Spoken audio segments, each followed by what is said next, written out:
We're changing. Hi guys. Just a second. It's so bright in here today. I know, right? It's really bright because the window's open.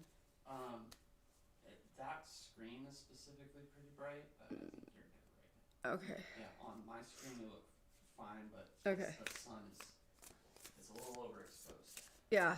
You want to close that window? Sorry guys, we're just. Which one? That one. It needs to. It's really bright. Hi. Can you guys hear? Can you guys hear? Okay. We didn't do sound check. That's fine. Oh, now it's dark. I don't just. I'll get it later. Oh, now it's really dark. Oh, damn. I know, that's what I was saying. Just Sorry, we were having. with the lighting, Sorry. so Oh, I didn't know. All right, that's better. Yeah, there you go. Okay. We are.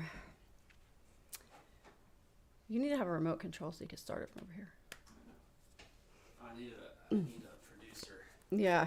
A little producer boy. I need a nerd. Another nerd. Okay. Hi, guys. Happy Sunday. What is that shadow on my face, though? Is that my mic? That's weird. There's some weird shadows happening in this room today. I hope everybody's doing well. Everyone had a good week, I hope. And now Abammon's joining us. Happy Sunday. What's up, guys? Yeah, I have like this weird shadow on my face. Look at. Yeah, it's fine. What is that? I don't know. Is it my mic? I don't know. Okay. Anyways. Yeah. I know, it's a little dark in here. I'm going to get rid of those shadows. Okay? Is that better? I mean, you're a little washed out, but we don't... It doesn't matter. It doesn't matter. Sorry. It's a weird day today. It's like, I think sunnier than usual. Yeah, it's sunnier than usual. Yeah. So. All right. Happy Sunday, guys. Glad to see you all here. It's been a great week. I hope you guys had an awesome week. Oh, we got some interesting stuff happening in the sky. Dr. Stone is taking over the kind of like sermon lecture thing. We did do conjuration last night specifically for the community to get a little guidance, and we got a message. So we're going to kind of be talking about Hekate and the mental health work that comes with being an occultist or a magician, and how it's absolutely foundational. Your magic. It's the one part of this path that's going to pretty much be the same for everybody. Everything else is pretty personal, right? Yeah. But the work part of it to get to that point is always pretty much the same. And it sucks. It's not fun, but it's necessary. Yeah. Right? But we have a great election coming up this week that I'm super excited for. So we'll get into that with the astrological forecast. But I don't know if you guys noticed, we've launched a few things on the channel this week. Live Grimoire, the web app, got launched. I'm like slowly working on it, ironing out kinks, adding features to it. So if anybody's subscribed to it, awesome. I hope you're using it. I'm still working on videos to kind of teach how to use it. But it's been helping me definitely, especially with getting elections. And then on top of that, we launched our short form video series on spells. We have a few that are going to get uploaded. So those of you guys that are members, you'll be able to see those. The ones that are not being released yet, you'll be able to see those this week. So those are getting uploaded. I just have to finish editing them, and then those will slowly be released once a week too. So there will be like spell videos from Dr. Stone, who leans more into like intuitive witchcraft, and then I've got spell videos also where I go through like ceremonial procedure, which is, consecrating stuff, that kind of thing. Right. So this is great. I'm reading the comments. Looks like we're on point here. So for the question, I see Sarah asked about the guidelines for finding an effective therapist as a neurodiverse occultist. Okay, so first of all, I can definitely give you guidelines for that. The number one thing is you want to talk to somebody that's into Jungian or depth psychology. depth psychology, because regular psychology looks at what we do as we're magical thinkers, and that's a negative. You don't want that on your chart. That will discredit you going forward in your life forever with regard to medical treatments. It's very unfair, and I'm really a proponent of getting that changed. And I'm doing my best within my field to do so, but it's not easy because that's the system checks the boxes, right? But depth or Jungian psychologists or transpersonal psychologists, I did depth or transpersonal psychology, so or spiritual psychology. They're kind of all the same, just depending on what you call it. But and if you have trauma, on top of that, you definitely want to make sure you have a trauma certified therapist within depth or transpersonal psychology. Otherwise, it's going to be a waste of time and money, and then also possible misdiagnoses. So, traditional psychology or therapy will look at things like, you do this kind of stuff and you're not normal, or, you're strange and you have magical thinking patterns. Not good. So you want somebody that understands these things, and we're trained in depth and transpersonal psychology to understand cultural and religious and spiritual experiences, and not to lump that into the same category as a psychosis, right? Unless it might lead to that. It definitely can, but that's also delineated. And it should be a little easier now with the DSM adding a section for religious experience and spiritual experience to not be considered mental illness. So that's helpful. But I don't know how many of my colleagues have actually kind of updated their own practice with regards to that. So depth psychology and trauma informed or trauma certified would be number one, right? So yeah. I also like to point out, I mean, I'm not educated in this field or work in this field like her, but I am a patient in this field. I have found we live in Southern California, which is obviously everybody here is usually pretty progressive or liberal or something. Yeah. But being near a metropolis and that kind of stuff, I've noticed in mental health, I haven't really run into issues with therapists or psychologists that like I've been able to be open about being an occultist, and they've accepted that at face value for what it is. Now, I've never gone into the details of like I talk to spirits. Yeah, don't at say night. That ever. Like, don't ever say that. They're usually, like believing in tarot, astrology, that kind of stuff. They're usually pretty open and accepting of that kind of stuff. I've never run into issues with it. Now, I don't know if I'd tell a psychiatrist though. No. I really don't want them to be giving me Haldol or lithium or something. But right, and that will happen. Like, so that's the thing. But if it's a therapist, right? Like my therapist, the one I had recently, was because I go to therapy. I am a psychologist. I still see a therapist because we all need help. Like we all have things that we carry with us, and we all process things differently. And sometimes we don't process them at all, and then they become a problem later on in life. And that's where I think a lot of us are going to be, is where we had stuff that happened early on, and then we just kind of like, forgot about it, swept it under the rug and kept going. And now in adulthood that shows up in different ways. But like my therapist, I didn't tell her I saw talk to dead like spirits, but I did tell her in one of my last sessions with her something about what her uncle was telling me and a nickname that he had for her, and she stopped the session. She stopped it. She was like, I gotta go. And I was like, oh, okay, sorry.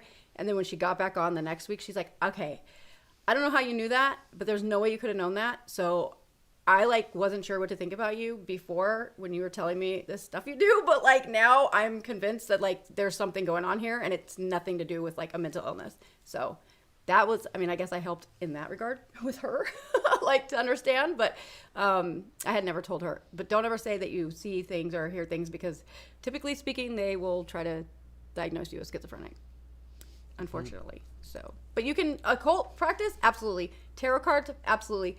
Those things are much more accepted these days, but talking to spirits, maybe not. Yeah. Just be aware caution of what you're sharing, and then also be aware of where you are at with your mental health, right? So the thing is, if I need help, I'm open and honest, right? So the thing is, if you're like not showering, you are sleeping 16 hours a day, like that kind of stuff, maybe you should be open and honest that with a mental health professional, about what you're going through, that you're talking to something, right? But if you're completely functional and that kind of stuff, Right. like, Okay. like what's the difference between psychosis and like I need help? So, Right. Okay. So let me just the ground rules for that. Thank you for bringing that up. That matters. So in clinical speak, okay, I'm going to give the example of an addict, right? Somebody that's addicted to drugs or alcohol. If someone comes to me and they tell me that they drink every day, they drink a handle of Jameson a day, and I then start to ask about, okay, well, have you got a DUI? And they say no. Have you lost a job? No. Have you lost family or friends over this? No. I cannot technically label them an addict because that's not what I'm seeing. I'm seeing dependency, but I'm not seeing an addict. So that person actually doesn't even have to tell me about the drinking because it's not impacting their life negatively, right? So the only time you want to bring up something to therapists is when it's impacting you negatively. If it's something that you're just doing, and it's something you've always been doing, there's really no need to discuss that, because if they could possibly make it out to be something that it's not. And a lot of times they will. And they'll look at you with a smile on their face and be like, oh, no, that's fine, as they're marking down that you have these problems. Okay, so, and it's really hard to get that off of your medical record. And it can affect your insurance rates and all kinds of things like that. So just beware. Don't be scared of being honest, but also don't divulge information that's not necessary. Does that make sense? I don't know. Let's just. Okay. Yeah. So All right. There's that. Yeah. So with that being said, I think we're going to move forward with our service. It's going to be par for the course. We're trying to aim a little shorter today because me and Dr. Stone have an appointment at 2:30. Yeah. So in 2 hours. However, we're glad you guys are all here and excited. Hello, Miss Deb. Oh, nice to see you here. Good advice. Yeah. Yeah, it's unfortunate, and again, I'm working towards all the things I publish have to do with this, like changing the tone of magical thinking. It's such a negative, but it's really like everybody does it. Everybody has magical thinking in some capacity, right? Yep. Okay.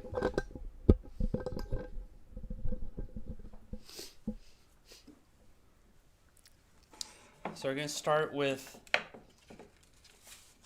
our purifying incense. We use myrrh over here, use white sage, Palo Santo, whatever you associate with purification.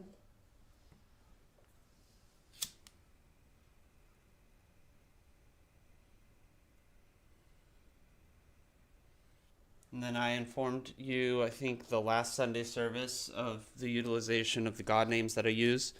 I use the personal name for somebody that maybe is not an Abrahamist, and I use the Tetragrammaton for myself because I am an Abrahamist and I assigned power to it. But the important thing is that during the purification process, you are invoking the power of your highest power. So that can be source, it could be cosmos, whatever you assign the, universal grand architect or energy or whatever it is. That is the power that we are invoking when we are purifying.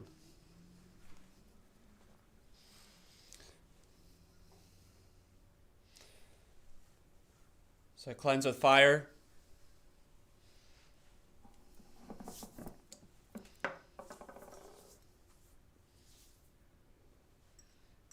Burn with water.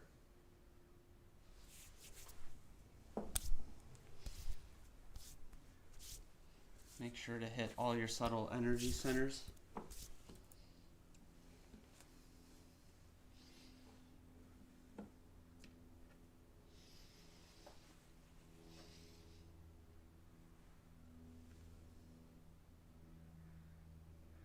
I purify, I sublimate, consecrate my mind, body, spirit, my soul, to the most on high, creator of the universe, master of all.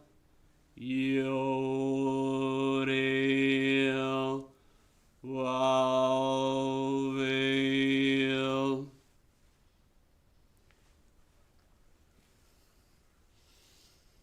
I purify, I sublimate, and I consecrate your mind, body, spirit, your soul, under the authority of the Most On High, Master of the Universe, Creator of all. El Eshir El.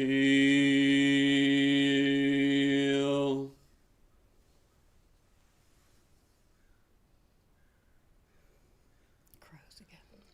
What do you mean gross? Crows. Oh, crows. Again. Hear them? I swear they do it every time you do that. Now we're going to begin our alternate nostril breathing. And so we adopt the energy practices of the Buddhists, of the Eastern traditions, as it's more developed than the Western ones. So we're thinking of our prana channels, and our prana channels, they start in our nostrils, right? There's a left and a right channel. They go up behind our eyes, down to our genitals, until they come up, they circle back up in a large, massive pillar that goes out, up, through the back, through the top of the head, right? And so when we're doing alternate nostril breathing, for men, you are going to use your left ring finger and plug your right nostril to inhale. And when you exhale, your right ring finger and exhale through your right nostril, right? For women, you're going to flip it. Yeah. Right hand, right ring finger closing the left nostril, breathing into the right, and then reversing it. And then reversing it. We're going to do that 3 times, and you're going to visualize the purifying incense coming through into your prana channel, and as it's coming through your prana channel, it's going to be pushing out through the exhale all this black dross, and you're cleaning out, balancing that energy. Okay? So.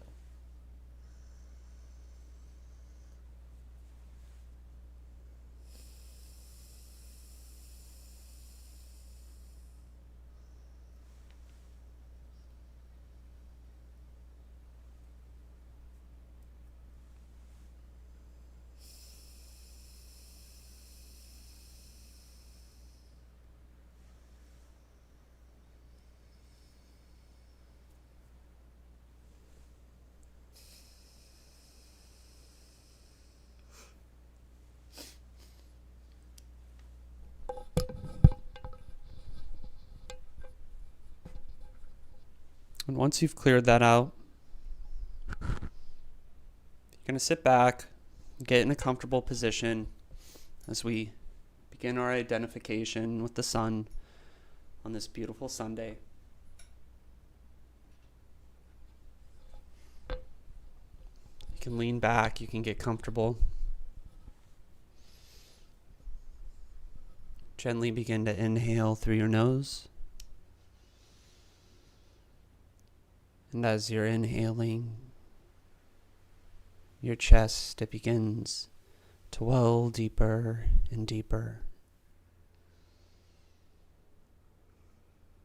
Inhale, exhale. You can begin to relax. You may feel a sensation at the top of your head. It might be warm. It might tingle. It might feel numb. But you can definitely feel something. That sensation, it's going to start growing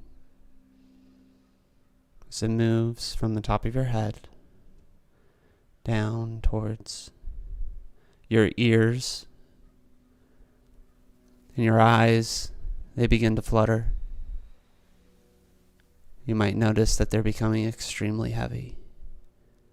So heavy.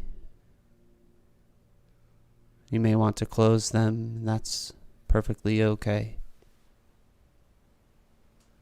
As that relaxation, it spreads down from your ears down to your jaw, and all the tension in your jaw releases.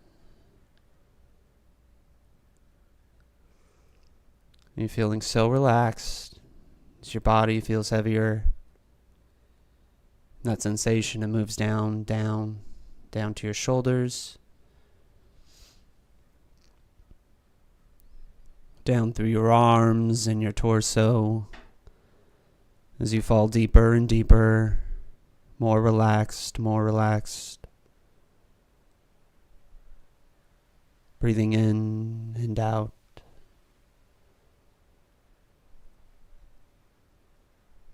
Your eyes, they're so heavy.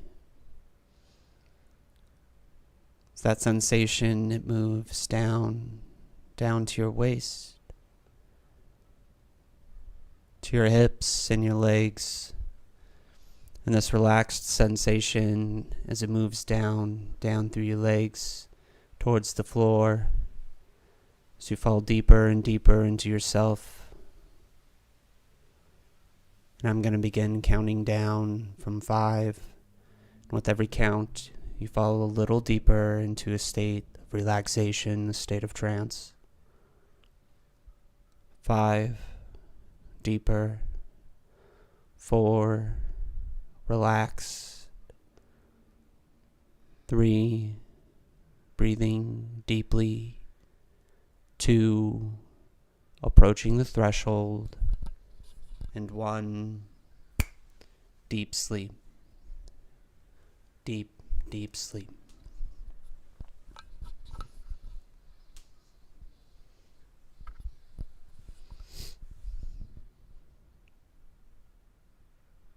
And you've just crossed a threshold to a state of deep trance, where you feel comfortable, you feel relaxed. You feel safe, you feel secure. Here in this state of trance and this state of hypnosis, the images, they bleed easily. You have a relaxed focus, a relaxed concentration. You feel so natural. Your body, it feels vibrant. Any aches, any pains, any tension just seem to melt away. You easily are capable of finding presence in this moment. You start to notice a heat at the top of your head. And you notice, either through visualization or imagination, the sigil of the sun descending towards the top of your head.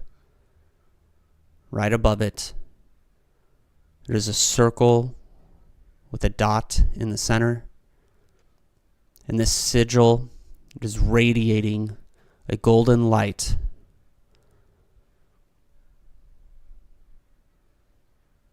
This radiant golden light, it's warm. It's so warm, but its warmth is not uncomfortable. Its warmth feels familiar. It feels transcendent. And you can let that sigil of the sun above your head, you can let that descend in through the top of your head. And as it descends in through the top of your head, it pours a hot liquid gold into that cavity in your head. And that hot liquid gold, it illuminates everything in your mind. It illuminates all darkness. It casts light to all shadow.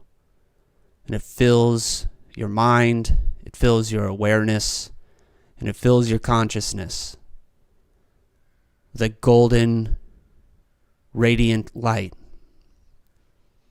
A light of the self, a light of the awareness, a natural light that feels like home.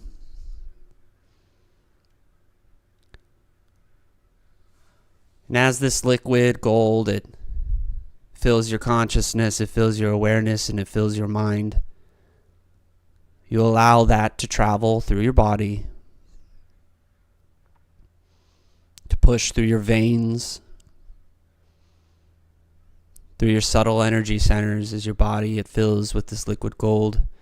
It fills with this awareness, with this consciousness. All aches, all pains combust. All stresses are being held in the body. All tension being held in the body dissipates as you are filled with golden radiant light. As you are filled with this liquid gold, you can feel your body getting heavier, as if it is made of gold, if it's made of metal. And this golden radiant light, it emanates from your body. And you can recognize that this is who you are. This is yourself. So you are fully identified with the sun.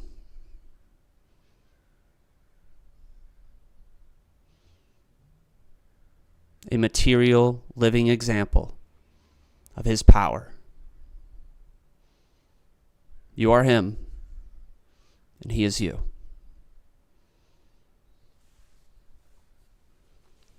We're going to hold on to this. We're going to let this impress on our subconscious mind. Start coming up to the surface. 1, floating upwards, feeling refreshed. 2, feeling vibrant, rejuvenated, fully identified. 3, all ache, all pain, all stresses, completely gone. 4, approaching the surface. And 5, eyes open, wide awake. Eyes open, wide awake.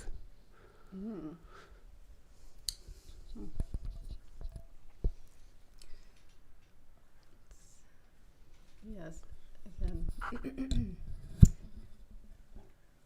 that hit different now with what we're talking about this week. Really?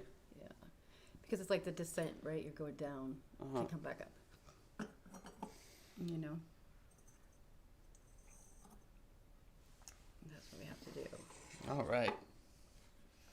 From there, I'm going to pull out the sandalwood, the solar incense. This is the incense that we associate with the sun. Whatever incense you associate with the sun, you can use. I like to offer Sol Pinot Grigio, but when I choose liquor for spirits or gods and that kind of stuff, I just kind of walk into the liquor aisle and vibe off it. Like, I'm just like, what do you want? You know?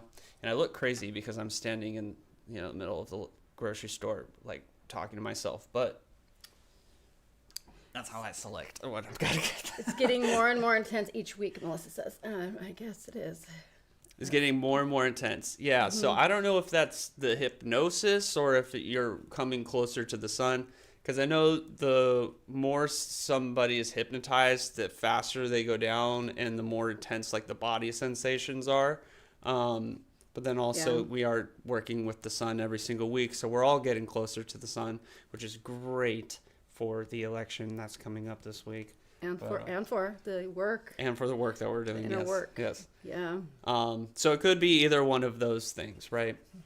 I know when I I was really hard to hypnotize at first, and now, like, I can go under, and when people hypnotize me, it's like I get this, like, nice, it feels like it's like a body load, like a body sensation where I feel, like, warm and comfortable now when I get hypnotized.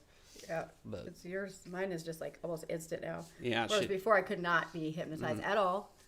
Multiple professionals tried, and it did not work. yeah, No, now I can because you. yeah. All right.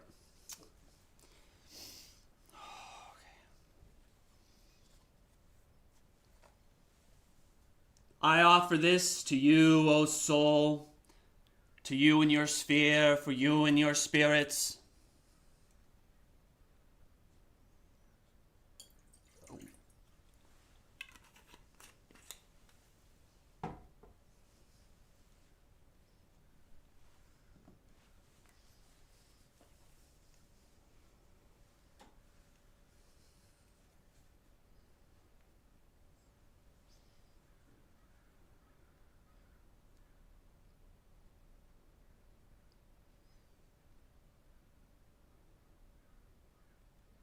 O soul, you who are the source of riches, the increase of strength, the honor of life, the source of splendor, and the beginning of all goodness, we entrust our entire wills upon you, and with it we place ourselves wholly in your hands. We entreat you on account of any depression, loss, lessening of power, or the diminishing of status. I conjure you by the most on high, creator of the cosmos, the ground of being, that monad, Tohen, who is the mover of your motions and the giver of your power, through whom you accomplish your actions, by the obedience with which you obey that master of the universe, by the reason you have for helping and saving those who throw themselves at you in your will, that is, those who pray to you and supplicate you with a clear and pure intent, and by the dominion and capability that God has granted you over the planets, turn yourself onto us and liberate our will. Carry it away from worry and sad contemplations. Lead us into our power station and fortifications. Grant those who seek to cast darkness at us, come to our obedience and dominion. May you deign to grant the power and strength of your splendor and excellence, by which we may find fortune and influence in working upon this material earth. I conjure you by your hidden and concealed noble qualities, by the influence you have in the order of motion, by the influence, power, strength, in the meek works you govern upon the generation of things in this world, by your piety which reaches the meek, by your fortune which reaches the great, by your fidelity and legality which you have towards Master of all, Creator of the universe, who granted competence to you and beseeching to you, by the ways and paths of the heavens which have no parallel upon the earth, I conjure you by all your names, Yazemiz.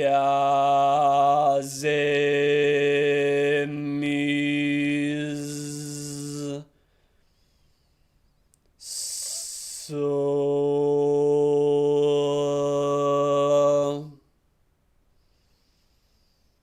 Maher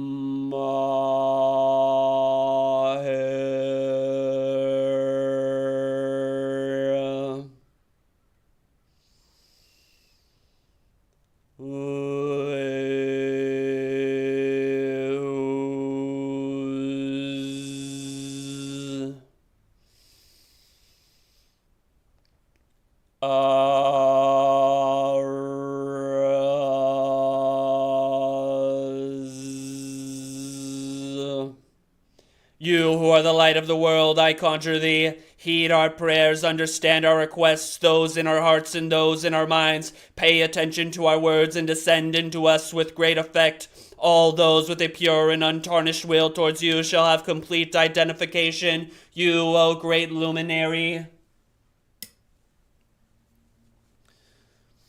O soul, great luminary, great combustor, you of gold, you of authority and kingship, you who are the center of the heavens, we humbly approach you on this Sunday, your beautiful day.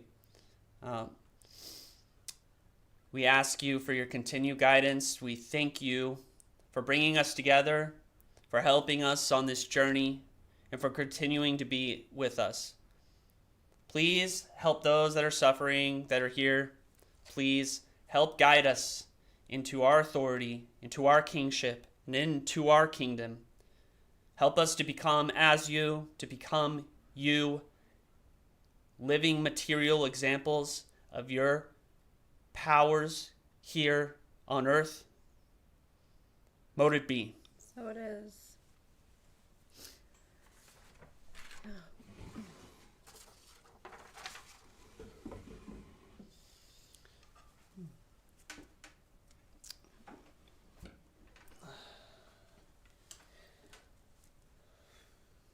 Okay.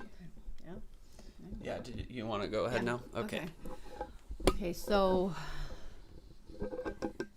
last night we did this conjuration, right, about what message for this week. But turns out I'd already been writing it last week. So, it's about mental health, and it's about mental wellness, rather, right? Mental wellness, I guess, right? And how that plays into what we do as witches, as magicians, as occult practitioners, how important it is, and how necessary it is ultimately to be effective in your workings. It's real easy for us to dismiss things that happen to us that, it's easier to just kind of ignore it and keep going forward. And especially if you're in anywhere near, like Gen X or whatever, whatever. If you're born and grew up sometimes in the 80s, I'm pretty sure that you're going to be dealing with this stuff because our parents, we didn't talk about it. We never talked about this stuff. It was not okay to discuss things that were wrong, right? Things that were bothering you. It was like, I'll give you something to cry about kind of vibe, right? Back then. So now we're fortunately kind of shifting away from that. Sometimes maybe a little too much, actually, where everybody's overly sensitive and triggered all the time. But I'm not talking about that. I'm talking about real stuff that keeps presenting itself to you.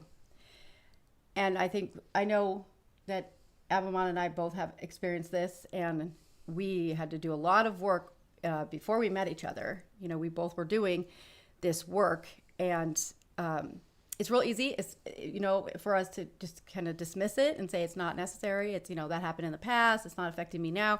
And I don't know, for men, it might even be harder because there's kind of a narrative that, therapy and mental health is more of a female issue, right, than men. Right? Would you agree with that? Like, how do you view that for men? Yeah. So, yeah, I think that when men are isolated, that it's definitely something that men don't want to do. I think the most rewarding thing I've done in my life as a man is find men's support groups, and there I have found men that understand the value of mental health and understand the value of brotherhood and fraternity, and that has been something that I spent most of my life not having, and now that I have it as an adult, I think it's such an essential part of masculinity and the male experience to have other men that care about mental health, that are close to you and only want the best for you. That's something I 100% recommend. It's such an important part of my life. Like it's foundational to my mental health. If I didn't have that, I don't think I would be where I'm at right now. So right, yeah. Exactly. So, we wanted to talk to you guys about this, and this week I wanted to discuss Hekate and how I know a lot of us here have worked with her or have felt called by her or to her. And I want to talk about that because there is correlation here between the mental work that's necessary to be effective practitioners of magic. But outside of that, it's just to be an effective, integrated person living in this crazy world, right? It's really important, and it's real easy to get away from ourselves otherwise if we don't tackle these things. So I'm going to talk about it. This might be a little long, but I promise it's necessary. We discussed this ahead of time, and we're both on the same page that like this work is, number one, it's not a one-off. It's not one and done. It can't be. The way that things attach to us, the way that things are processed through us or not, it lends to this process of kind of like this peeling back layers, right? So when you kind of tackle one thing that's been, thwarting your progress, and you get that settled the best way you can, all it does is now remove a layer for another thing from before to come back up. So it's a constant It's a constant process of having to do this inner work, right? And then you never know what's next because most of these things are repressed and hidden from us because they were too much to deal with at the time. And now they keep showing up in different, very maladaptive patterns, events, behaviors, etc. So Hekate helps us a couple ways, but in ancient times, you know, she was referred to as Enodia, which is she of the path, okay? Triodia, she of the three-way crossroads. She does not meet us when life is easy. She meets you at the liminal moments, the terrifying in-between, where the person you were is dying, but the person you're becoming hasn't yet been born, okay? So there's a moment that comes to all of us, the moment when we realize that the path we've been walking, the one we know so well, that we could travel it blind, is leading us nowhere new. We arrive at the same arguments, the same disappointments, the same hollow victories.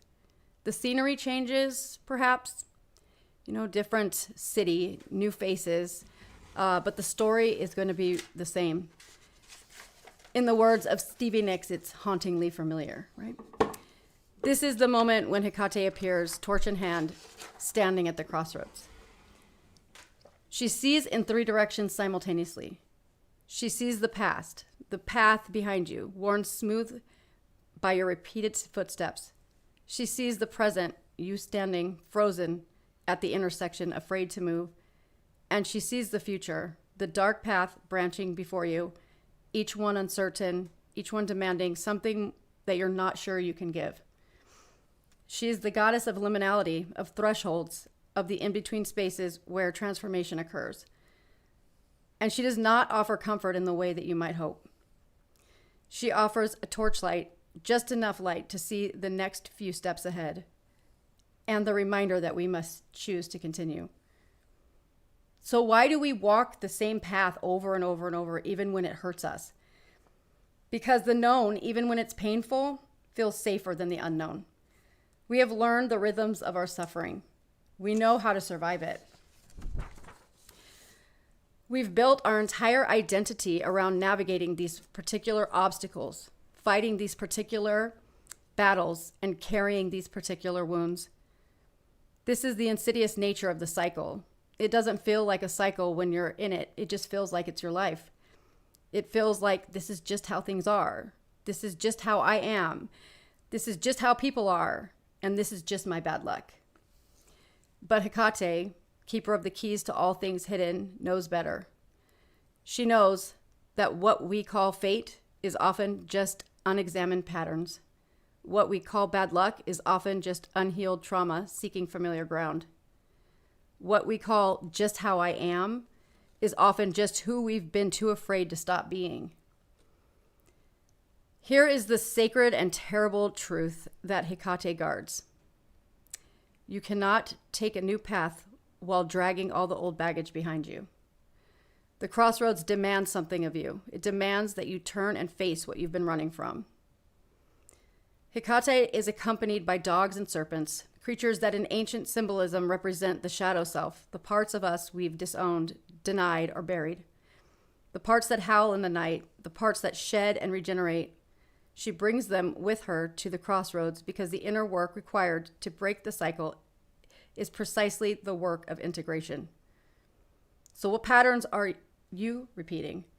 Look deeper beneath the surface story, beneath the cast of characters. What role do you always play? What do you always need to prove? What do you never allow yourself to feel, to express, or to be? Perhaps you replay scenarios of abandonment because you abandoned yourself first. Perhaps you attract chaos because you've never learned to sit with stillness. Perhaps you sabotage success because deep down you don't believe you deserve it, or because success would mean becoming visible in ways that terrify you. The shadow isn't your enemy. It is the part of you that got left behind, that's been trying desperately to get your attention, that keeps setting up the same scenarios, hoping that this time you're going to see it. Hekate does not illuminate the entire road ahead. This is deliberate. This is mercy.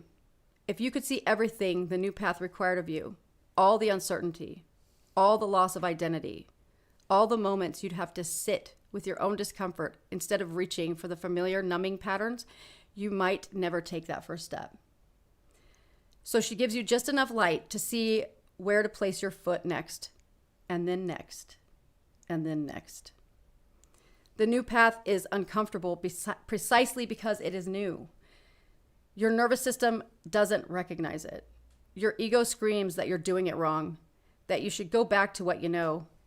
Every cell in your body might resist because you are literally rewiring years or decades of conditioning.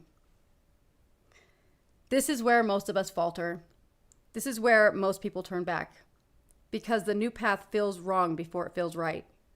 Growth feels like death before it feels like life. And we'd rather have the familiar suffering than the unfamiliar liberation.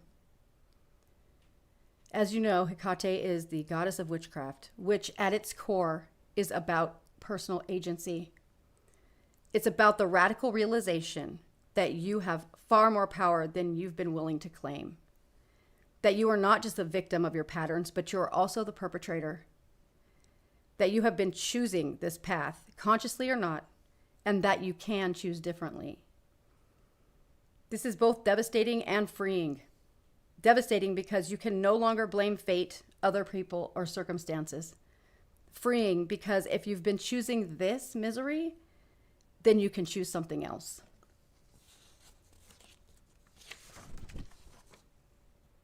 But choice requires consciousness. It requires looking at your shadow and saying, yes, that's me too. It requires feeling the feelings you've been avoiding. It requires grieving who you thought you were so that you can become who you actually are. This work is not comfortable. It's not a single revelation that changes everything. It's the patient, unglamorous work of noticing your patterns, sitting in your discomfort, and choosing differently even when every fiber of your being wants to default back to the old way. It's choosing vulnerability when you want to close off. It's choosing honesty when the lie is easier. It's choosing to sit with anxiety instead of distracting yourself. It's choosing to speak your need instead of pretending you don't have one. It's choosing to leave when you've always stayed. It's choosing to stay when you've always fled. Hekate stands at the crossroads with her torches, not to show you which path is the right path. There is no singular right path. She illuminates them so you can choose consciously rather than stumbling forward on autopilot. She reminds us that transformation happens in the dark. Seeds germinate underground. Caterpillars dissolve in the chrysalis. The soul does its deepest work in the night, in the uncertainty, in the not knowing. When you find yourself at the crossroads, when you realize the old path is just replaying the same painful patterns, honor the discomfort you feel. It's not a sign that you're doing something wrong. It's a sign that you're finally doing something right. Call on Hekate, keeper of keys, holder of torches, guide through the darkness. Ask her not to show you the way, but to give you the courage to walk into the uncertainty. Ask her to help you see your shadow not as an enemy, but as a lost part of yourself waiting to come home. So how do we break the cycle? The cycle is going to break when you finally become willing to feel what you've been avoiding, when you become willing to be seen in your truth rather than in your performance. When you become willing to disappoint people, to be misunderstood, and to lose relationships that only existed because you were playing a role. The cycle breaks when you stop waiting for external circumstances to change and start doing the internal work. When you stop asking, why does this keep happening to me? And start asking, why do I keep choosing this? Why am I letting this happen? What am I learning or getting from this pattern? What am I afraid would happen if I chose different? The cycle breaks when you integrate the shadow, when you reclaim the parts of yourself you've disowned, your anger, your need, your ambition, your vulnerability, your wildness, your softness, whatever you've been told is too much or not enough. So if you're hearing this message right now, really hearing it, you're likely standing at a crossroads. The old path stretches behind you, well-worn and familiar. Before you, new paths branch into darkness, uncertain and frightening. Hekate stands beside you with her torch. She won't push you. She will not tell you which way to go, but she will walk with you if you choose to move forward. She will light the next few steps. She will remind you that you are stronger than you know and braver than you feel. The old stories will call you back. The familiar patterns will seduce you with their simplicity. Your shadow will test you to see if you are serious this time. And there will be moments, many moments, when you will want to turn back. But here is what I know. Every great transformation, every genuine healing, every real breakthrough requires walking through the discomfort of change. It requires choosing the dark path, trusting that your eyes will adjust, and that the way will reveal itself step by step. You are not broken for being at the crossroads. You are awakening. You are not weak for finding it difficult. You are being initiated into your own power. If you would like to ask Hekate to come and be with you on this journey, if this is a journey that you feel is before you, then you can join me in this invocation of her for this specific purpose, okay?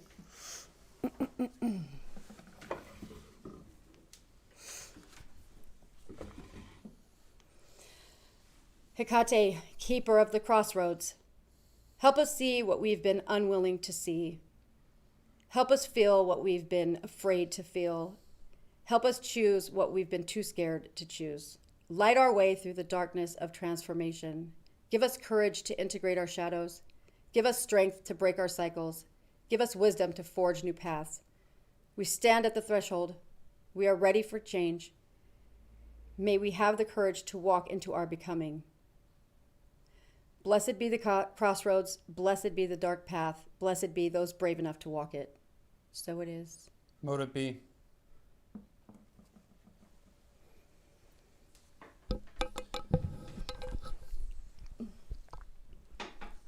It's really powerful stuff, Dr. Stone. I think it's really important. It is incredibly important. So that's something that I don't think we've addressed. There are those of you out there that are scared, are nervous, that think maybe you aren't doing enough to, you aren't doing enough, right? You're fine. There are those of you that think you're good. If you ignore this, this is playing around with magic. There is something coming down the tracks for you. And it's a great reset. Yes. It is the most essential thing, the most foundational thing to be able to confront yourself, confront your psyche. Do not ignore what you've been ignoring. And Dr. Stone and I do not say this as people sitting on a tower, living a charmed existence. Dr. Stone and I suffered for decades before we figured it out. The Dr. Stone and Abammon that you know today, these are very recent people. Mm-hmm. These are reborn people, right? I had what I considered a death sentence. I had accepted a life of misery and suffering. I was convinced from a very young age that my life was a tragedy and that I would die alone, destitute, and hated. Mm-hmm. I believed that about myself for decades.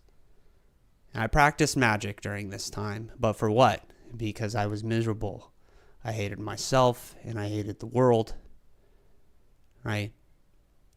And it wasn't until I took the time to do the mental health work, the behavioral health work, to really look at myself, to stop acting as a victim.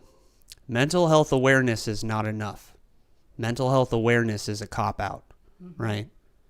If you have a kidney disease and refuse to go to dialysis, that makes you an asshole. Because now I've got to deal with you pissing yourself and going to the ER because you're not going to dialysis. And that's how you need to treat these things if you're choosing to ignore them, right? And if you can do this, if you can clear the record, if you can polish the mirror, that is when the magic starts working for you, right? There are those of you that are here in this chat right now. I know we've got two people. We've got one person going through a moon initiation. We've got another person going through a Jupiter initiation. I'm sure there are more people on this channel in this Sunday service that are doing some kind of work, right?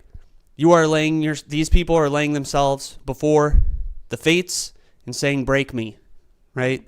This is the work. This is good work. Do the mundane stuff too. Find a therapist, right? Yeah. Do you suffer from addiction? Are you constantly in toxic, abusive relationships? Right? Stop doing the same thing, right? The magic will correct you. It will. It will. And you won't like it if you refuse to look at yourself, if you refuse to do something about it. Okay? If you can look at yourself, and it's very difficult, if you can look at yourself, you can clear that crap out. Take care of your mental health. Take care of your behavioral health.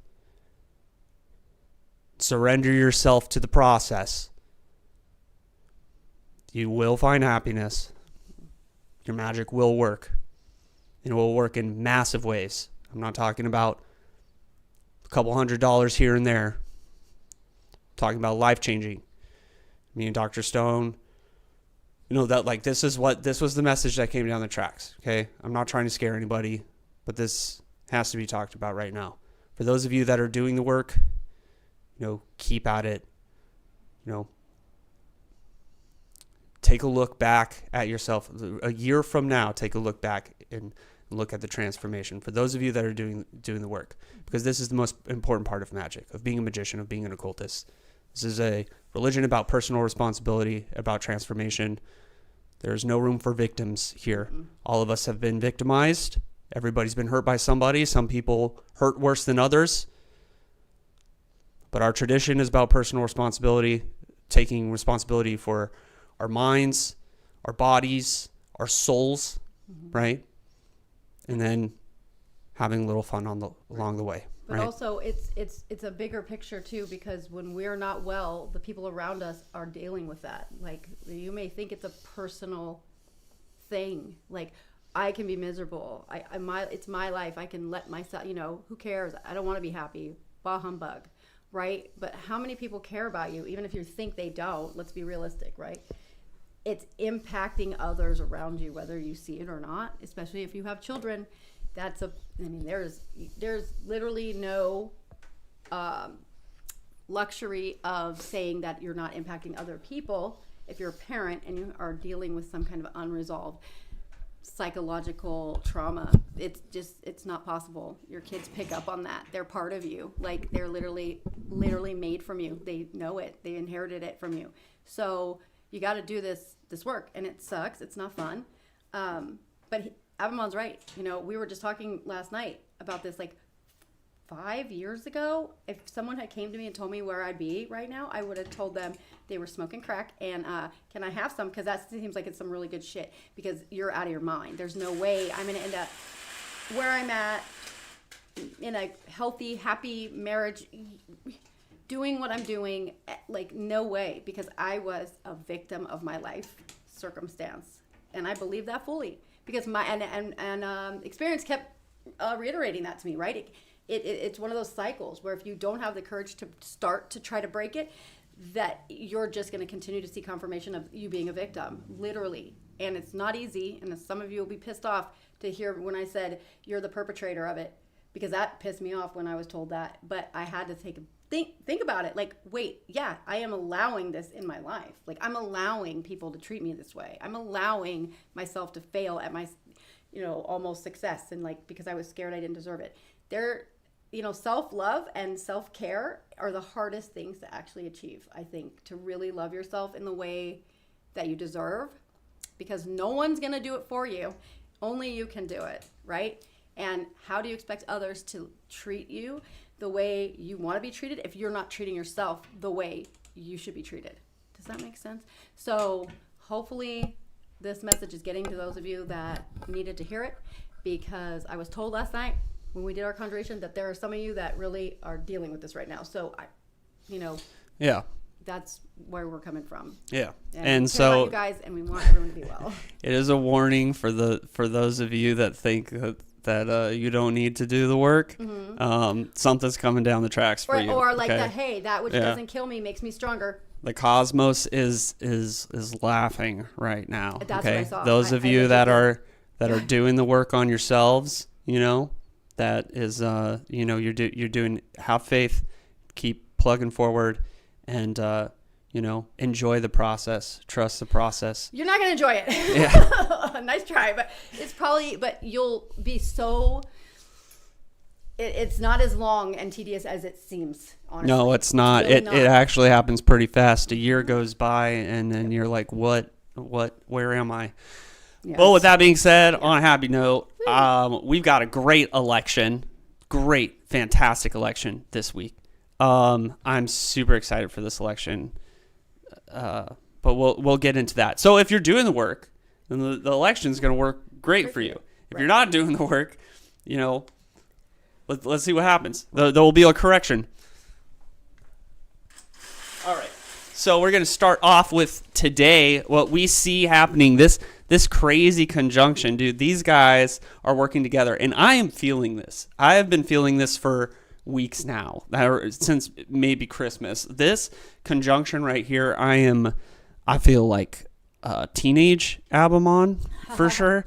It's crazy. So we have the Sun, Venus, Mars conjunction that is still together. Mercury is inching closer and closer, getting more and more into that mix. And this is happening in Capricorn. And Capricorn is ruled by Saturn. That is Saturn sign. But Capricorn is like cold earth. That's what I was exploring in my Saturn meditation last night. Capricorn is cold earth, right? So that January earth, it's great. But cold earth, January earth is good because we're setting ourselves up for success, right? What is happening right now, though, is there is an opposition with Jupiter happening with this conjunction, right? So this opposition with Jupiter, this is the only thing we really want to be watching out for. Jupiter is the benefic patriarch, right? So he's pretty forgiving, but he's under a lot of stress right now because basically everything is in opposition with him. So I would give Jupiter any of his workings, anything that falls into his sphere, give it a little break. He's your friend that's under some stress right now. He's got a heavy workload. So maybe just let him do his thing and get his shit together while you play around with the other workings, right? But something interesting we have right here, the moon is in Scorpio, but tomorrow night the moon is going to, it's in Scorpio, it's going to enter the 18th mansion, which is Al-Qab. And Al-Qab is a mansion known for baneful workings. So you're talking about vengeance, inciting conspiracy against people, and dividing friendships. So I personally don't like to do baneful magic. I know we got a lot of witches here, and witches have no problem with it. So I would definitely give Monday night that election. It is going to be, the moon is going to be in a grand trine with Saturn and Jupiter, right? So that grand trine on Monday night means the moon working is going to be under the sanction of the great patriarchs, the wise old man and the benefic king. So if you're going to be doing any baneful workings this week, I would say Monday night, especially since the moon is waning. It's in its last quarter. So Monday night's a great election. However, what I am excited for is the moon is moving into this conjunction right here. And it's going to enter this conjunction on Saturday night, right? And something very interesting is happening on Saturday night because the decans, right, which is the decans of Capricorn that this conjunction is happening in, Mercury, Sun, Mars, Venus, Moon, is a solar decans. And this decans is specifically associated with riches, wealth, and growing business, right? So we have a solar decans in a sign of Saturn, and this sign is known for organizing and like getting things started, right? It's definitely the New Year's Day, New Year's Eve, New Year's zodiac sign, right? This is all these planets, practical magic planets, are going to be in Sol. At the same time, they are going to be sextile, which is a harmonious aspect with Saturn, right? Capricorn is Saturn's sign. Now, there is an association of gold with Saturn. This is one of the hidden mysteries. Saturn has riches. Saturn is like a Rothschild. He is, this kind of like dark energy, but he has riches. He has wealth. He has gold. He has generational wealth. He's got real money. He's got old money, right? So Saturday night, what I would suggest, approaching Saturn, I like to work with Saturn for wealth, like lasting wealth, that kind of thing. He's my favorite planet to approach for that. But it's happening with Sol, and Sol is associated with traditional like kingly riches, gold coins and goblets and sapphires and that kind of stuff. So this is happening in a solar sign. We have Mercury, the magician, right there in that conjunction. We have the androgen, right? So we have an alchemical furnace, an alchemical fusion reactor happening in this decans of Capricorn under the sanction of Saturn, old money, Rothschild, Saturn, right? This is absolutely amazing night for any kind of like money, wealth, business spell, okay? So we're going to flip this around and we're going to look at this. I got a little stuff set up. Well, how do I work with that decans right there? How do I work with this decans? So this is something called image magic, and I draw these goofy little pictures, right? And I draw these pictures at the time of the spell, right? And so I try to make them look like hieroglyphs. I'm also not the best artist, but the image of this face of Capricorn is a man holding a book that he's about to hold it close, and he's got the fish of a tail in front of him, right? And then I have two sigils of the sun right here. So I'm going to draw those during this election on Saturday night. Now, Saturday night is Saturn's night. Because this is happening in Capricorn, which is Saturn's sign, and everything is aspecting Saturn, and it's happening on his day, I'm going to start on Saturday night. I'm going to start with Saturn, but on the sun's hour, right? So I'm going to first invoke Saturn and then roll into the sun's hour. And you guys have been working with the sun every Sunday, so he should be familiar with you, right? Then I'm going to go to the sun and his angel, and I'm going to ask to power this image, right? And what is the image? There's actually a crazy ontological philosophy that goes behind why images work in magic. But this is called image magic. It's an ancient form of magic that was part of Hellenism in the Arabic tradition or whatever. But all you got to do is draw this with the sigils. Now up here, I've got something even more special for you. More magical alphabets, right? More Abammon originals, right? So right here, I have the sun's Arabic name, Saturn's Arabic name spelled in the alphabet of Capricorn. Zohal, right? So Z-H-L. You can use this right here to spell Saturn's name in Capricorn, right? This is Saturn in Capricorn. This is how we're first approaching this. We are getting the sanction for this wealth spell from Saturn in Capricorn, the, Rothschild kind of energy, right? Then we're going to go down to the sun's angel, right? The sun's angel in the Arabic tradition is Iabiel, right? Iabiel. So Y-B-Y-L. And this is the solar alphabet, the alphabet of the sun, right? And so when we're dealing with Semitic, it goes right to left, not left to right. So you use these two things. You can use those names, use this image right here. If you're going to get on board with this decans spell, this wealth spell on Saturday, and I'm super excited for this. So thing is, Dr. Stone's talking a lot about Hekate, about doing this inner work, right?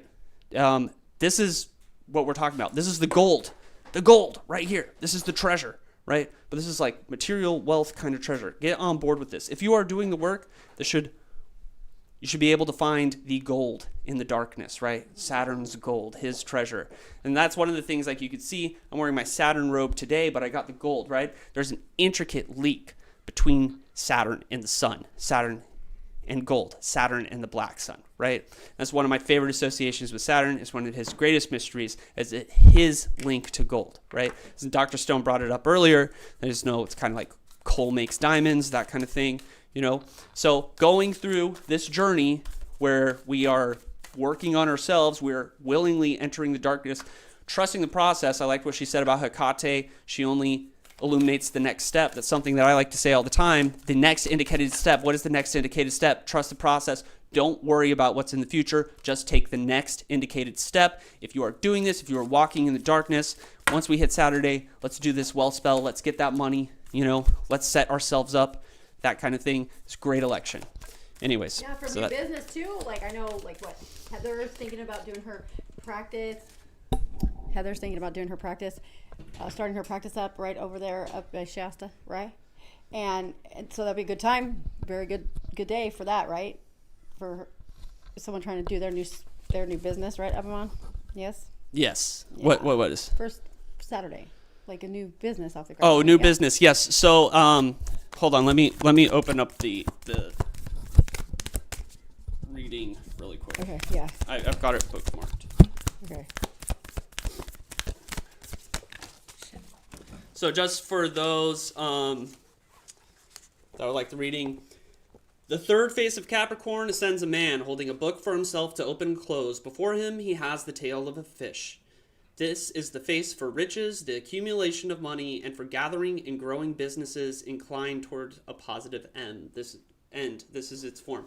All those planets are sitting in that face. That is an alchemical reactor right there. We have the androgen being fused by the sun, and then the mercury, which is the solvent that is entering into that conjunction, and then we have the silver, the alchemical silver. The sun and the moon are coming together. Like this is a crazy election. This is crazy.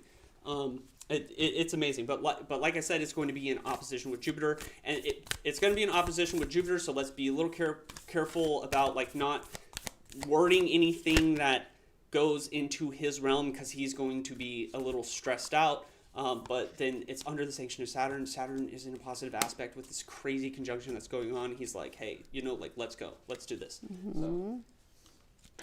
Yes. Yep. Melissa, so your birthday's on Monday. Happy birthday tomorrow. And I did a reading for you really quick, just to see for your birthday what's coming up, and it looks like the stuff, like it looks like it's a choice, right? I got the Wheel of Fortune, so it's a choice. Like, are we gonna continue to repeat, or are we gonna go forward? Because going forward is gonna be yielding a lot of good, nice things for you on a different path, right? But repeating path is gonna result in the same stuff. So we're going to do that. You're going to go forward on a new path, right? Okay. Yeah, you definitely should. So that's what I see. Like you got the star for the future, which is great. Should you choose to change things. Sometimes the change is small, right? Sometimes It's very small. Like sometimes it's like, you know, for me, it was how I thought of things, like how I was looking, just my perspective. I didn't do any changes physically, like really anything else. It was just internal, like perspective change, really. So think about that. And yes, so I've only the moon. I'm not sure how to do this. Okay. Yeah. Well, should I hold off on my Jupiter initiation? No, if you're doing an initiation, do not hold off. Consistency is key. You want to feel every single part of Jupiter, right?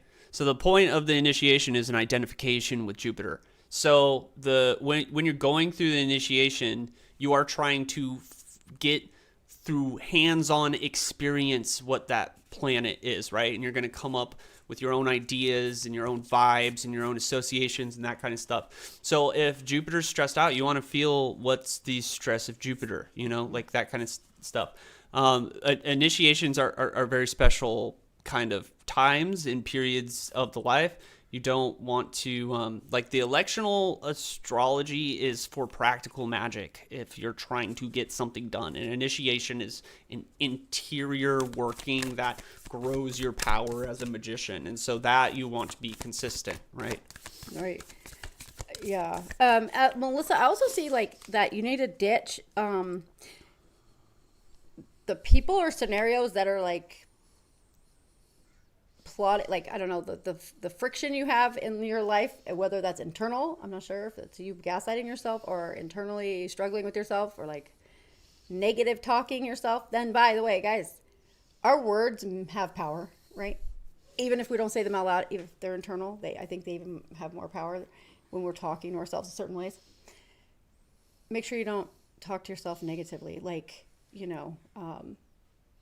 have more positive inner monologue with yourself, because that shit you start to act as if, right? Like you do. Oh, I'm so stupid.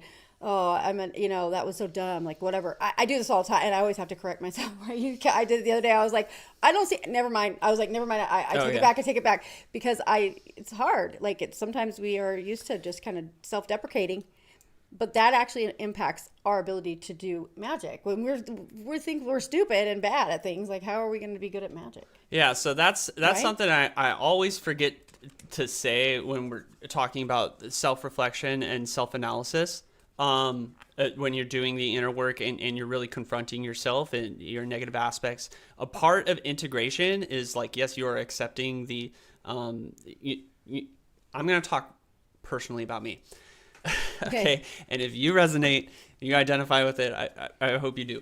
I am a selfish and self-centered person. I fully accept that about myself, right? And so I do the work. I can accept that, and I can integrate that part. But a part of that integration is forgiving myself for it too. It's like it's okay. Like, I am okay. Okay, I don't need to beat myself up for something wrong that I've done in the past. I can confront it, and I can accept it. I can accept my shortcomings. I can look at them and I can be like, that needs some work, or, hey, I really hurt that person. But I don't need to hold on to that. I don't need to beat myself up. I don't need to be like, I'm a shitty person, I'm not worth it, that kind of stuff. I need to be able to forgive myself for whatever it is I confront, right? And that is a huge part of what integration means, right? So you can do all this really intense work. You could figure out all your shortcomings, all the horrible things that you've done, and you can create this image of yourself that's just this like monster, yeah. Right? And then just hate yourself for it, right? It's like, that's not what you're supposed to be doing. You're just supposed to be accepting who you are and forgiving yourself for that stuff, forgiving yourself like you are a human. And just by putting in the work on yourself, you are paying back anything that you might think has offended somebody else or hurt somebody else. So right? Like, this is not, and forgiving yourself isn't like, oh, I'm an asshole and I'm going to continue to be an asshole. Yeah. Like, that's not what we're saying. It's when you see it and then you realize, okay, there's an issue here and maybe I'm part of this problem. And then you start to go, okay, maybe I am the problem here. And then you do things to mitigate it, right?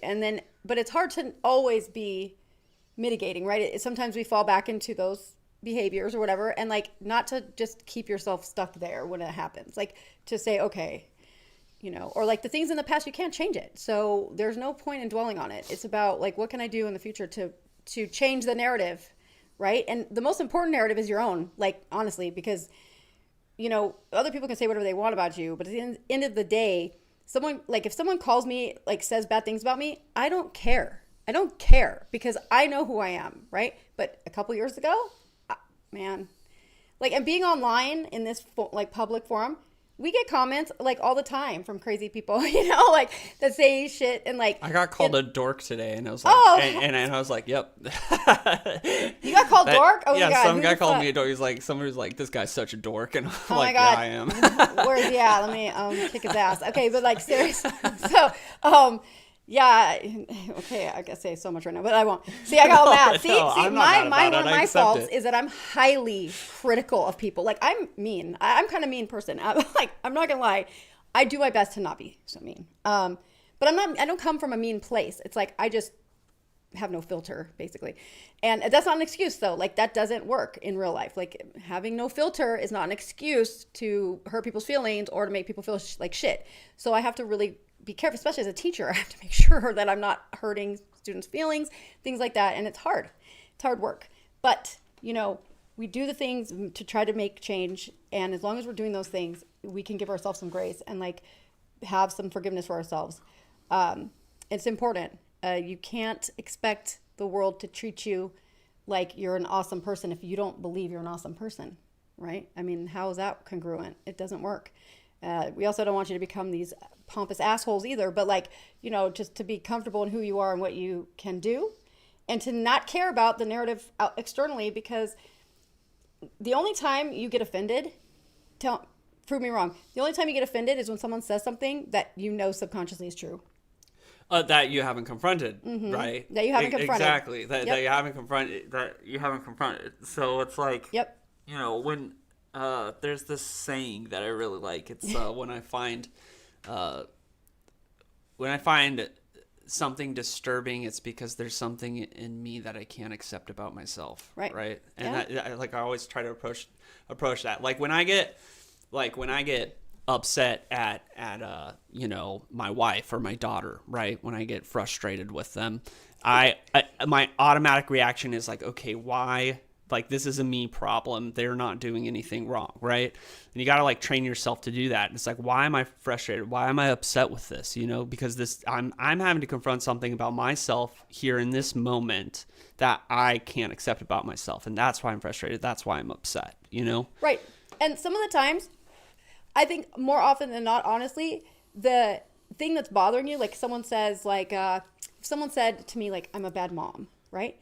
In the past, that would have really hit me hard. Like I would have been very offended. But I wasn't, I mean, you know, because I was not the best mom when I was younger. Like, I know that, but like, I wasn't admitting it. And then when I started to do the inner work and I saw, like, with my older daughter, I could have done a lot of things a lot better. And, you know, and I had to make up for that. And I have been. And like, those things, now if you say that to me, it's like, okay, yeah, you're right. I wasn't totally, there's no, like, I'm not mad about it. Like, so you got to look and see why you're triggered. Like, you know, triggers are us, not the other person. It's like, it's not other people's job to like monitor your triggers, right? When you get triggered about something, it's for a reason, and you need to analyze that. Like, just like dreams, when you keep having a recurring dream, right? It's because your psyche's trying to tell you something that you're not fucking listening. Like, you're not getting it, right? So it keeps coming up.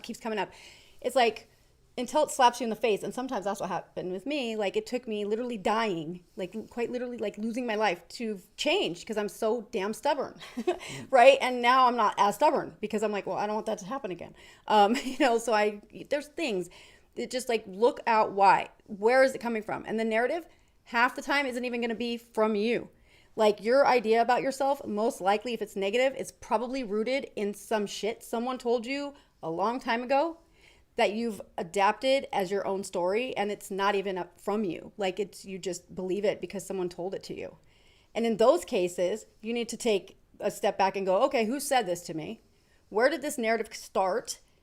Right? That I'm stupid, that I'm not worthy, that I'm a bad person, that I'm too much, whatever.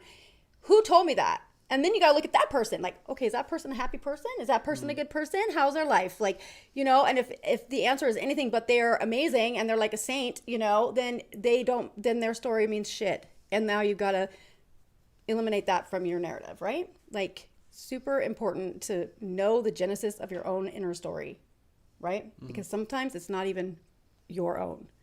And that's really hard to do sometimes, especially when it comes from our parents or people that were supposed to, like, not purposely, you know, like injure us, right? So, it's not that big. It wasn't that big of a deal. I mean, it's okay. We're gonna start. We talked about we should do an episode where she does her near-death experience or whatever. But I started calling her undead this weekend because I realized that she's a lich. You know, like she died and then she resurrected with magic powers. No, yeah, I know. I wasn't resuscitated. I just came back. So she's an undead sorceress called witch. The Lazarus phenomenon or something, and it's like only 1% of near deaths have that. I'm like, awesome, great, good to know. I was telling our kids that she was an undead zombie. Yeah, and one of them might believe that actually now. You know, so thanks for that. Like, what the fuck? But it wasn't that exciting. There's that, like, I've done a lot of interviews online. You can just look on YouTube. There's tons of, it's the same story over and over again. I'm tired. I get tired of saying it because it's. She doesn't like telling it, but I think it's pretty fascinating, especially if you come from it, like with an like esoteric mind, you know, a lot of the stuff that she says, like, you can find in the Tibetan Book of the Dead. I didn't know that, though. The like Egyptian that, Book of the Dead, which is like, which I think is one of the coolest things about her story. It's that you see, it's like, oh, you know. But I think that's usually the case with most near-death experiences. They all share some commonalities that are also in certain religions and esoteric traditions, which is pretty fascinating to me. Right, like, and I didn't know any of that. Like, all of my experience made no sense to me at all. And then as I started talking about it, because I needed to process it. So I went on an interview to do it, and having no idea it was like a real popular podcast I didn't know. And I got like, oh my gosh, like the guy asked me questions that triggered like a lot of understanding for me, right? But it also led me to find out that some of the things I experienced were actually written about in like ancient texts, and I had never heard of it before, and I thought it was just like some random weird stuff, but it turns out it's like in the Kabbalah and in the Tibetan. Yeah, and the Tibetan tradition. Like, and those are the two that I think it resonates the most. I didn't know. I think, yeah. And it really trips me out. Like, actually, because I'm like, wait a minute, that's a thing? Okay. Well, whatever. But yeah, I'm back, though, you know, so I'm not dead. And undead means no soul, okay? My soul came back. So, well, I've never seen it, so. I'm just kidding. Smacking. But, you know, so, yeah, is there one you prefer? I think probably the Alex Ferrer one, or the Jeff Mara show, or the Alex Ferrer. I can't remember the name of his podcast though, because I don't watch podcasts. Like, I don't. But those are the more. I guess that's when I got a little bit more refined. But you'll see, I have a lot of negative self-talk. Like, and I'm very open about it in those interviews. I tell everybody about my drug and alcohol addiction issues and my bad parenting with my oldest daughter. Like, I'm very open about it because you have to own the flaws you possess. You have to. They can only hurt you when you pretend they don't exist. Like, when you pretend those things aren't part of you. Like, when you try to keep up the appearances, right? You know? I don't do that. I'm painfully, you know, like, I expose myself like very freely like that because I feel like a lot of people probably are right on that, you know, right there wanting to do the same and too scared to. So I'm trying to, like, you know, it didn't kill me professionally. It didn't, you know, I've had a couple negative comments, whatever. I don't care. Like, it doesn't bother me. Like, oh, drug addict. Yeah, I was a fucking drug addict. Hello, did you not hear me admit that? Like, you know, like, what? You know, but that's that person that says those things. It says more about them than it does about me, right? It says that they've got some shit going on they need to work on, not me. I'm doing it. And that's all you can do. You got to worry about yourself. Take care of yourself so that you can do better magic and get more things. It's directly. So specifically, I forgot to bring my grimoire up here, but specifically, one of the things that came through last night was the psyche. The state of your psyche is directly one-to-one correlated to the effectiveness of your magic. So you want to, and that doesn't mean having perfect mental health, right? I live with anxiety. That's just what I do, right? But I do everything that I can to, you know, not be a jerk just because I'm anxious, and to mitigate it, you know, like I removed all the habits that make my anxiety worse, like that kind of stuff. So, like, if you getting to that place, like, this is the foundation of everything. The interface of the mind is where magic happens, right? And so for certain branches of magic, like if you're talking about chaos magic, or you're talking about the kind of like law of attraction, self-help kind of stuff, they end it there. They say it's like, okay, because I mean, just that alone is enough to start getting some pretty dramatic results, right, if you can get the mental stuff, right? But there's way more beyond it. But first things first, you know, take care of the mental stuff. Baseline. You have to have a baseline. Like, that, you know, it'll keep getting better over time, but like, you need to have a stable baseline to start and really start to reap the rewards of this basic hacking of the, you know, so universal code. Right? I think, when I went on my mental health journey, I spent a year on that, and I did not do any magic. I did not do any occultism. I put it on the back burner during that year. I'm not saying you have to do that. I'm just saying that's where my head was at. And then once I like got to a place in like my therapy and, the rebuilding of my life and restructuring of my life around my lifestyle, because it was, I had to like change a lot of things. I had to readjust my priorities. I was a workaholic. Work was always my number one priority. And I had to put that at like number 4, number 5, in order to get to a place where I could rebuild my life. And once I got to a place where I felt comfortable and I was like, okay, now let's do some magic. And like when I came back to doing the occult and magic after my mental health journey, then it was like I was a completely different magician, completely different occultist, completely different wizard.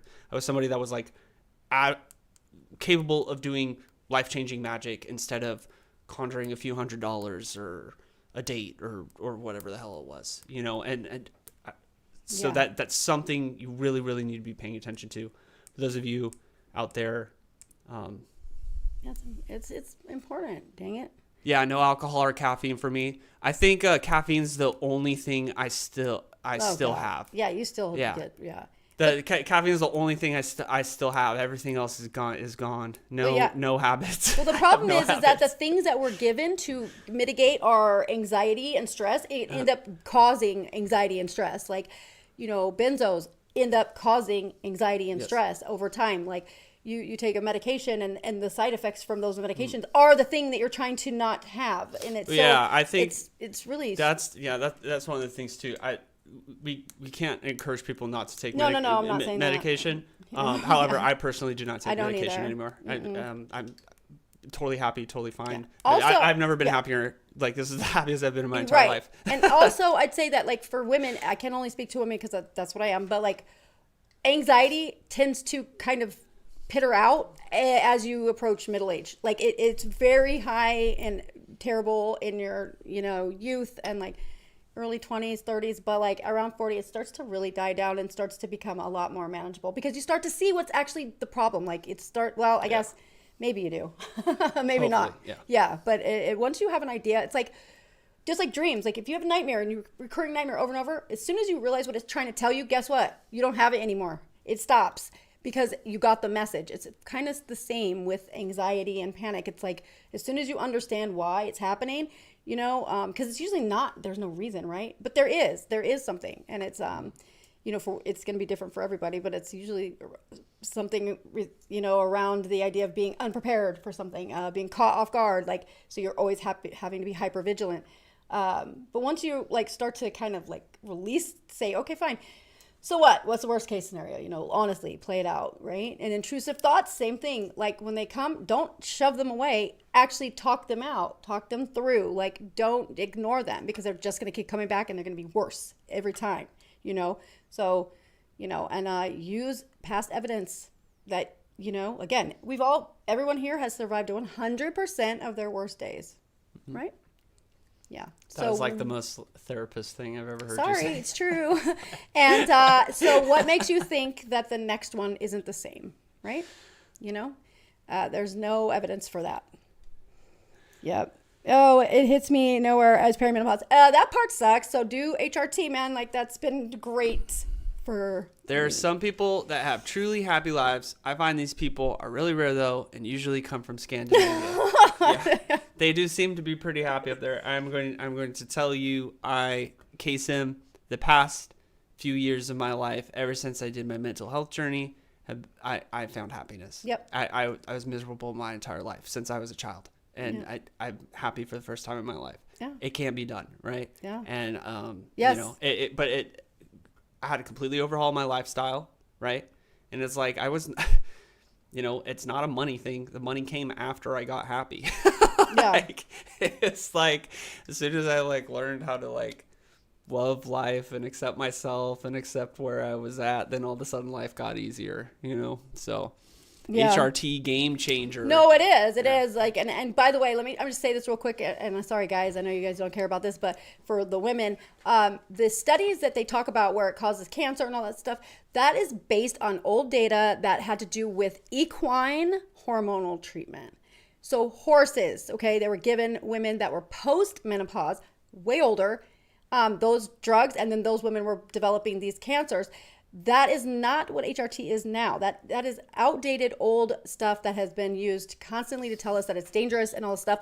But what we're using now are bioidentical. They're not actual hormones. They're just bioidentical. And they have, like, I have had zero side effects, like none. Everything is, I mean, I'm monitoring it, but like, just FYI. So don't let the narrative terrify you. Go do some research and check it for yourself. So read those studies that counter the ones that they're basing that information off of, okay? And it's really affordable too, by the way. So, you know, it's been helpful. And it definitely helped my face. Like, I was stoked on that. So anyways, yeah. So you guys, we want you to do the best magic you can do. We want you to be the healthiest people that you can be. Because at the end of the day, if your mind is a mess, like, none of the magic in the world is going to make any difference. Well, it's actually going, you're going to get corrected if you're. Well, that is going to make it worse, yeah. If you're doing magic and you're not doing the inner work, you're going to get corrected. There's a grand architect in the sky that's laughing at you right now. If that's what's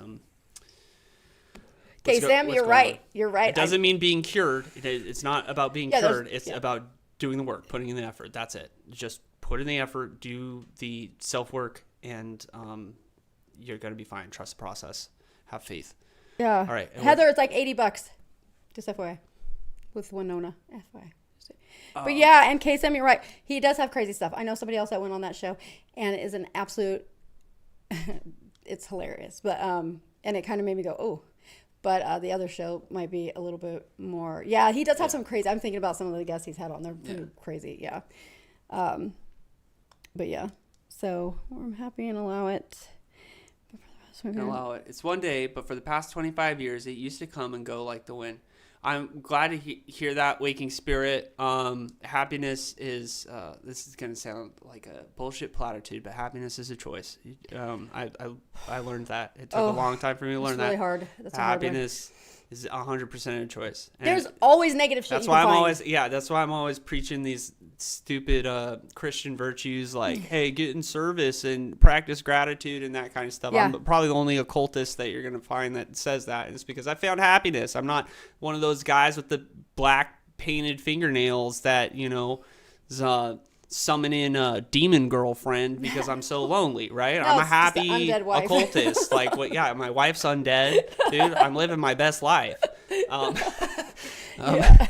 Happiness is a choice. Keep at it, waking spirit, and my magical practice in the occult is. I'm so grateful. I would not be happy if it wasn't for magic in the occult. Magic in the occult can provide you happiness, 100%. This is a legitimate spiritual path. Yeah. I'll send you some info on Facebook. Okay, Heather. Well, we gotta go. We have a big appointment right now. We gotta go do a thing. We're working on our long-term plan here. Yeah. And we gotta go. We do. Yeah, thank you guys for joining us. Another beautiful Sunday service. Keep your eyes peeled for our new video series, A Brief Discourse. Members, those videos are going to be up tomorrow. So you'll see the ones. They're going to be released once a week. Mm-hmm. They're quick, easy spells. Episodes of the podcast still coming out on Wednesday. We've still got more stuff we're working on too. Yeah. So there's a lot of stuff that's going on this channel. So we thank you guys so much for connecting with us, for being here.